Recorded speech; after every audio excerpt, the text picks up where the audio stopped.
This woman from North Dakota poisoned her longtime boyfriend with antifreeze after believing he was about to inherit $30 million and was planning to leave her. Except the inheritance was completely fake. It was from a scam call. And now she's serving 25 years in prison for a crime that accomplished absolutely nothing. So it's safe to say this is one of those stories that I'm covering where every single detail makes the situation worse, because what started as a decade-long relationship ended with a poisoned sweet tea, lies, and a scam that destroyed multiple lives. A Minot woman who pleaded guilty to fatally poisoning her boyfriend with antifreeze will serve 25 years in prison. I feel like all of us are kind of sitting here like, okay, how did this happen? Well, this is Ina Thea Knoiger. She's a 47-year-old woman from Minot, North Dakota, who had been in a relationship with Stephen Edward Riley Jr. for roughly 10 years. And by all accounts from both friends and court documents, they seem like a pretty typical long-term couple living together in the Minot area. Stephen was 51 years old, had 5 sons from previous relationships, and maintained a solid circle of friends who genuinely cared about him.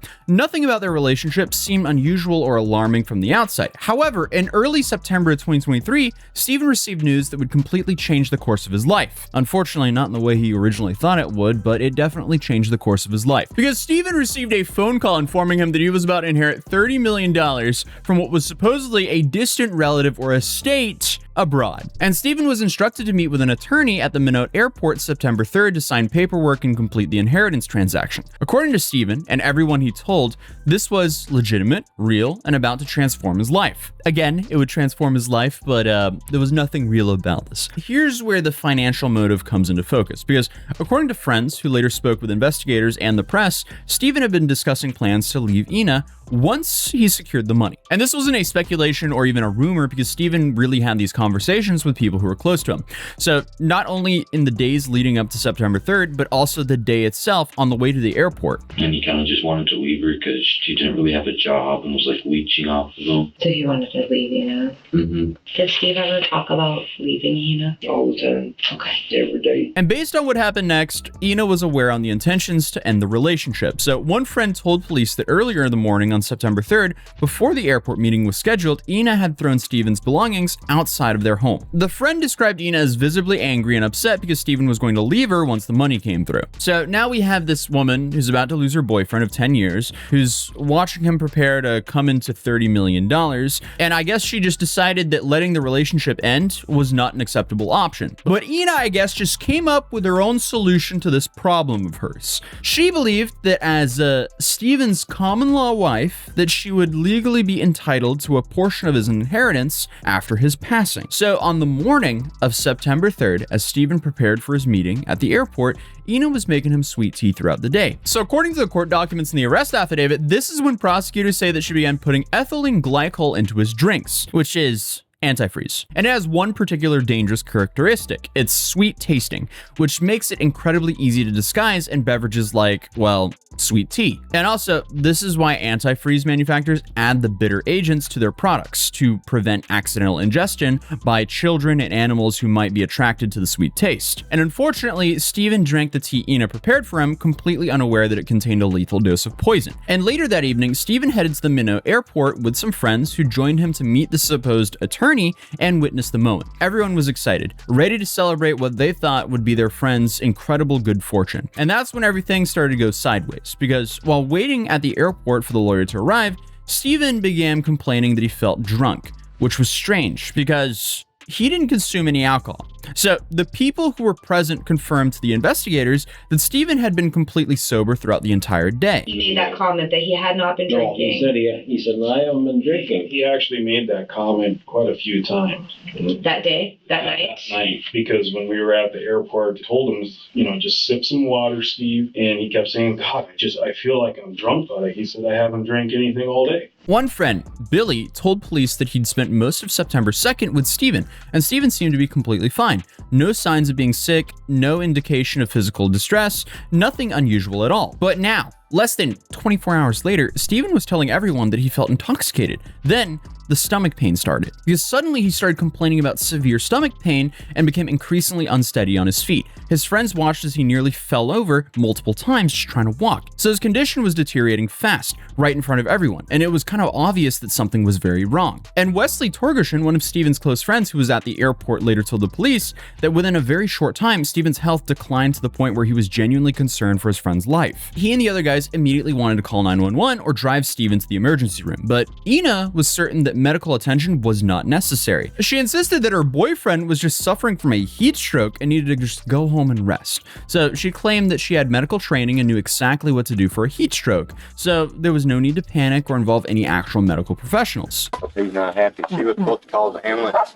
She never called the ambulance. And I guess just for context here, after looking up the weather, the temperature in Minot on September 2nd and 3rd was between 89 and 95 degrees Fahrenheit. So yeah, it was definitely hot out, but not the kind of heat that would lead you to this situation. And Wesley later said that he allowed Ina to take her boyfriend home because she seemed confident in her medical knowledge, and he trusted that she would know what to do. And I mean, he had no reason to suspect that she was the one who caused Steven's condition in the first place, because they were together for 10 years. Well, when Steve got sick up at the airport, the next day he died. And she said, well, I know what I'm doing. I worked as a nurse for 32 or 34 years, and I started adding, to be a nurse, you got to be 4, 5, 6 years college at 20, and then you add 34 on to 26, which makes her older than she was, and she hasn't worked for a long time, so she wasn't telling the truth. And by the time they left the airport, Steven's condition progressed from feeling drunk to genuinely alarming. Within an hour of getting home, he was puking all over the place and couldn't walk on his own. He was drifting in and out of consciousness, barely able to respond to questions or maintain awareness of his surroundings. So I don't know about you guys, but that's definitely not the symptoms of a heat stroke, but symptoms of severe poisoning. But his girlfriend still didn't call for medical help, because according to reports, she had over 12 hours alone with Steven throughout the night and into the next morning, and during that time, she watched his health decline to the point where he became completely unresponsive. And it wasn't until the next morning on September 4th that Wesley went to the house to check on his friend, as he was understandably very concerned for his condition. However, when he arrived, Ina spoke to him through a closed door and said Steven had already gone to a walk-in clinic and was being treated. And Wesley was worried enough that he didn't just take her word for it, so he drove to every single walk-in clinic in Minot to look for his friend. And he even went as far to check the emergency room at Trinity Hospital. In the afternoon, he actually gets taken to the hospital by ambulance. Okay. What time was It was in the morning. Okay. I went there earlier. I knocked, and she didn't say anything right away. Then I knocked again. And who is it? And I said, well, it's Wes, and she knew it. Because she saw you. Yeah. I said, is Steve there? No, he's at the walk-in clinic. Same thing again. And I said, Ina, I've been to the walk-in clinics. I've been to the hospital. He's not there. Where is he? And then she locked the door. But his friend wasn't at any of them because he'd never left the house. It wasn't until later on that afternoon, more than 24 hours after Steven first showed symptoms at the airport, that an ambulance was finally called to the residence for an unconscious man. 911. What? My husband's really sick. He got heat stroke yesterday, and now he's not waking up. What's the phone number you're calling from? I don't have a phone number. It's a phone that never got finished getting set up. Come on, babe. Okay, but he is breathing? Yes. He's snoring. He won't talk to me anymore. He won't look at me. He won't open his eyes. Okay, I've got help on the way. Just keep an eye on his breathing. When emergency responders arrived at the home, Steven was unresponsive and in critical condition. He was then rushed to Trinity Hospital, where doctors quickly determined his state was beyond what they could treat at the facility. So he was airlifted to a hospital in Bismarck for more advanced care. But unfortunately, it was already too late. Steven never regained consciousness and passed away on September 5th, 2023.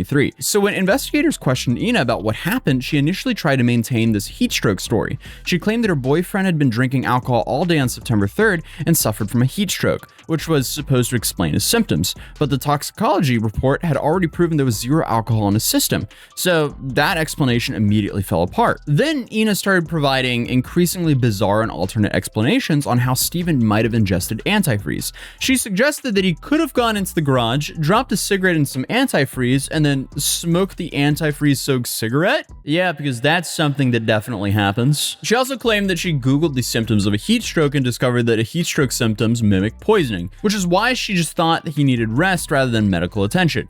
But when prosecutors performed the exact same Google search using the same terms, they found no reference to a heat stroke mimicking poisoning anywhere in the search results. I tried doing the same thing as obviously I couldn't find anything. I also got the AI response, which definitely doesn't include any of that, but I'm also unsure if you got the AI response back in 2023 or not. But either way, it is not adding up. Ina also tried to shift blame onto Steven's friends, claiming that Wesley Torgerson had specifically told her not to call 911, which is why she didn't seek medical treatment for her boyfriend. But this directly contradicted the statements from Wesley himself and multiple other witnesses. All of them said they were actively begging Ina to get Steven to a hospital or call emergency services. And during the interrogation, Ina revealed what investigators already suspected was her motive for the crime. She admitted that she was fully aware of the supposed $30 million inheritance, and she'd been planning to split the money with Steven's son after that he was gone. Yet, hadn't considered two major issues. Number one, Ina told detectives that she believed that she was entitled to a portion of the inheritance because she considered herself Steven's common law wife. She genuinely thought that after 10 years together, she had legal spousal rights to his estate. However, a massive problem here is North Dakota doesn't legally recognize common law marriages, meaning even if the inheritance had been real, even if Steven had gone naturally, and even if she hadn't planned this whole thing, she still wouldn't have been legally entitled to a single dollar of his estate. But then you have number two, which is probably the worst one, is the fact that the inheritance didn't even exist. Because as it turns out, investigators with the Minot Police Department later spent a lot of time trying to track down the source of this alleged inheritance, and they found nothing. They couldn't identify any legitimate estate worth $30 million, couldn't find any distant relatives who'd passed away that would even be able to leave that kind of money. And they also couldn't identify the person who had been communicating with Steven about the supposed windfall, which led them to their conclusion. The whole thing was a scam. They're expecting this is some sort of like advance fee fraud or something like that designed to eventually extract money from Steven once he was convinced the inheritance was actually real. So this woman ended her boyfriend's life over an inheritance check that she had no legal right to claim from an estate that didn't exist. And this is all while believing in a legal relationship that North Dakota doesn't even recognize. I mean, every single element of her plan was based on false assumptions and money that was not real. How is it possible to do that to yourself and the guy that I get? Well, apparently she didn't love him that much because I guess she was worried that he was going to leave him.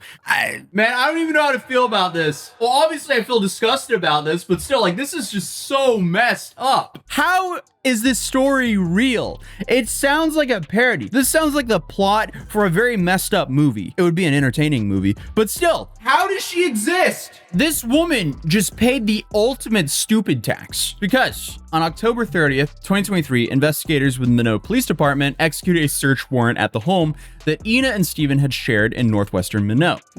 Minot. I keep pronouncing the name differently of the place. It's Minot.